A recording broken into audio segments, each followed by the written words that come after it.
Sa kabila ng pinagdaanang hamon dulot ng malakas na lindol, masaya pa rin ay pinagdiwang ng ating mga kababayan sa South Cotabato ang kanilang ika-6 na pong founding anniversary at ika-27 Tinalak Festival.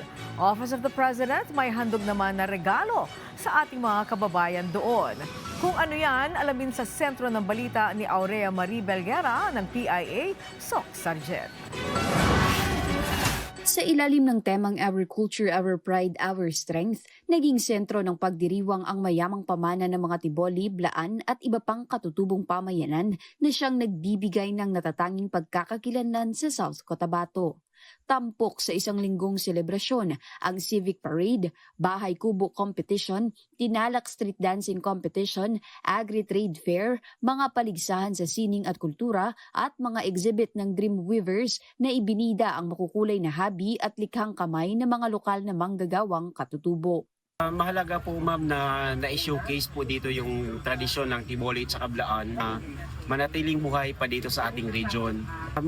Mensahe po namin sa mga younger generation na sana po matuto tayo, magkaroon tayo ng interest para matuto sa paggawa ng mga likhang kamay ng ating mga tribo at suportahan ang mga gawang produkto ng ating mga local artisans or mga local weavers. Ayon sa pamahalaang panlalawigan, ang Tinalak Festival ay higit pa sa isang pagdiriwang.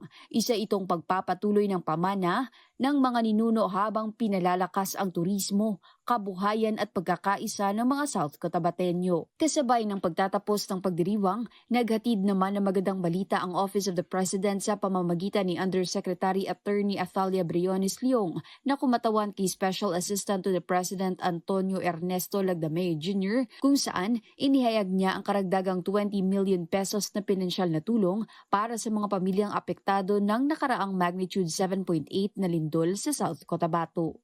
Kaya patuloy ang suporta ng pambansang pamahalaan sa South Cotabato upang mapalawak ang oportunidad, mapalakas ang ekonomiya at mapapanatili ang mayamang kultura. Nais ko pong magbigay ng magandang balita.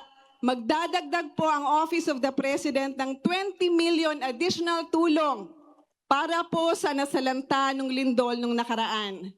Muling pinatunayan ng Tinalak Festival na nananatiling buhay ang kultura at pagkakaisa ng mga South Cotabateño at sa patuloy na suporta ng pamahalaang nasyonal sa pagbangon mula sa kalamidad, mas pinatitibay ang pag-asa para sa mas matatag at mas maunlad na South Cotabato.